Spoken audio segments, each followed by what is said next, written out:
Following upon Vatican II, the USCCB implemented new norms in 1971 that were so radical, they brought the number of annulments granted, I think this is just in the United States, from 338 to the very next year, a couple years later, 28,918. Only 1 out of 20 of you who have an annulment really have the annulment. The other 19 out of 20 have a fake annulment. I'm going to tell you how to back these numbers up, and I'm going to give you a second demonstration, a completely other route of showing the number's probably actually higher than 95%.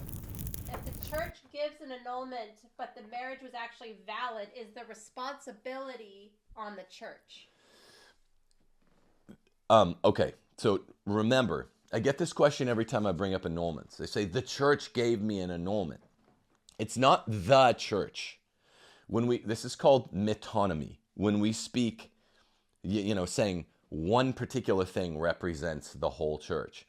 The easier metonymous substitution to make would be to say the Roman rota represents the entire church. And we're gonna get into it. I want to call out a few things and the introduction, and then we'll get all into it. But the short answer is this. The Roman rota may speak, as the high court, high canonical tribunal, may speak for the whole church in a metonymous way that your individual, particularly if you're an American, canonical tribunal may not. Following upon Vatican II, the USCCB implemented new norms in 1971 that were so radical, they brought the number of annulments granted, I think this is just in the United States, from 338 in 1968. This is a very typical number. A lot of times the number was even under 300 in years past. But this is a number that represents literally, 1 part per million. In a country of 1 million, you have 1 annulment. Let's say it's a little country like Belize or something. I don't know how many people are there. Let's pretend it's a 1 million person country. Let's pretend they're all mostly Catholic. You have like 1 valid annulment per year because the norms that governed the church for 1,971 years until the year 1971 were all the same. What were those norms? They basically stated this. You might have told your Protestant friends this triumphantly. We're Catholic, we don't have divorce. There's this rare thing that happens where you might have been tripping balls the day before your wedding and the day of your wedding, and you got cheated on and you didn't notice it, or you had a high fever, you were in a fugue state, and your bride-to-be told you, I hate you, I'm not going to bear you kids, I intend to cheat, or I intend not to be wedded for life. And that 1 out of 1 million type of case would have been what King Henry VIII sought and killed for, but couldn't get. What King Herod sought and killed John the Baptist for, but could not get. An annulment. King Herod didn't even know this existed. King Henry VIII did. But he was denied one, the relevant time. I think he got 2 or something. Steph's my English history buff from the time period. I think he got his first one, tried to get a second one. Maybe I'm thinking the Anglican Church. He had to create an old church to get it. There would be no English Revolution. Men have St. Thomas More. Men have died. That's why it's such an interesting topic to me, because now in 2023 people talk about annulments like, oh, it's no big deal. Like, brave men have died for this issue in better times in church history, that they were like, no, this is not okay. You cannot just divorce your wife and marry another one because you find yourself unhappy. To the tune of as late out consistent numbers through 1970 years in the Roman Catholic Church. English Reformation was based on it. John the Baptist's martyrdom was based on it. Everything connecting those 1,500 or so years, and even a few centuries after that. Such that in 1968, one of the last years we have the pre-revolution numbers 1974, 338 annulments in this, whatever, 250 million person country. 338.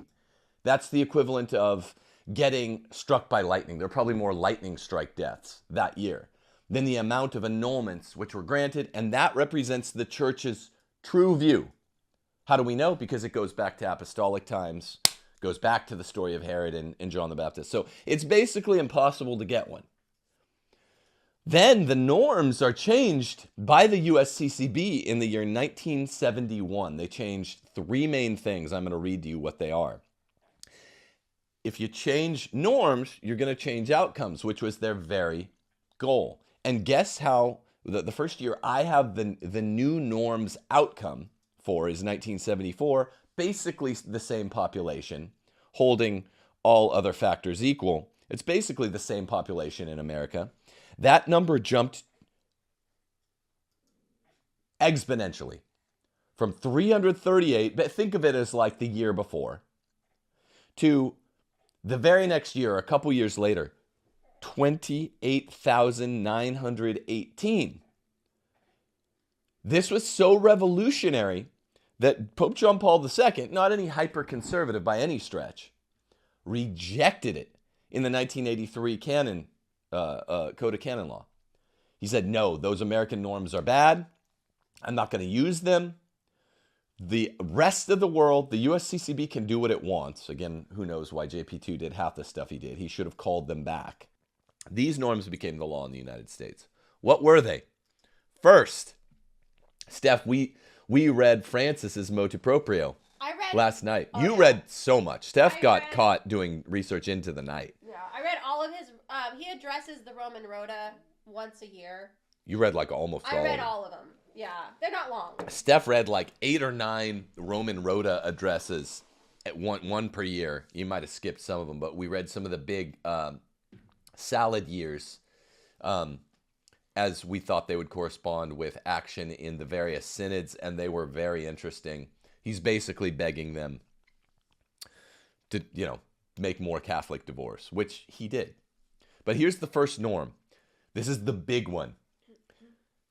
Direct correlation with expanding annulments rather than diminishing them. One judge alone can now hear a marriage case in most circumstances instead of 2. And how it worked before, the Catholic norms for annulment were that at 2 separate times, you went to checkpoint 1, a judge hears your case, and he says, that's a good annulment. You have to go to a second judge who would throw out a bunch. So it's basically an inbuilt appeals process. Even on the first step of the declaration of nullity, there were 2 steps. Even on the initial proclamation of nullity, there's like an appeal in it because there's a second judge. Gone in 1971. There's just one judge. Norm number 2. There was now no mandatory appeal to a second tribunal. I guess that I rolled those 2 conditions together, or maybe they're discrete. 3. Now, short time frames are established for each part of the entire process so that a case could move from start to finish in 8 months. It's like fast food. Sound familiar? They are virtually the new procedures that Francis just adopted, he means, though they go one step further and shorten the process, in some cases to 45 days. Hot Latin new spouse, ready for you in 45 days, in a month and a half. Less. We can trash your old wife. We made it where it will definitely be a Catholic divorce that you got rubber stamped. And you can have your hot new Eastern European mail order spouse, your new discotheque Latin lover, 45 days or less. Your pizza will still be hot. These very procedures, however, were deliberately omitted by Pope John Paul II when he personally addressed the marriage canons in the 1983 Code of Canon Law, and obviously found the experimental American norms lacking. His annual addresses to the Roman Rota I'm talking JP2, not Francis. Now, I guess the Pope always addresses the Roman Rota, not just Francis. Suggests why JP2 did so. For he frequently warned how the indissolubility of marriage could be undermined by a too lax annulment process. Let me repeat that.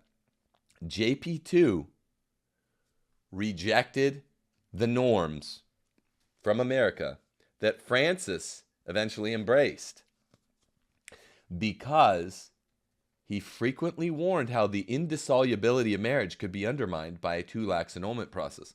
That annulment process got reified, embraced by Francis. So what we have is just what I said. 98.8% of annulments are fake. They're creating ostensibly annulled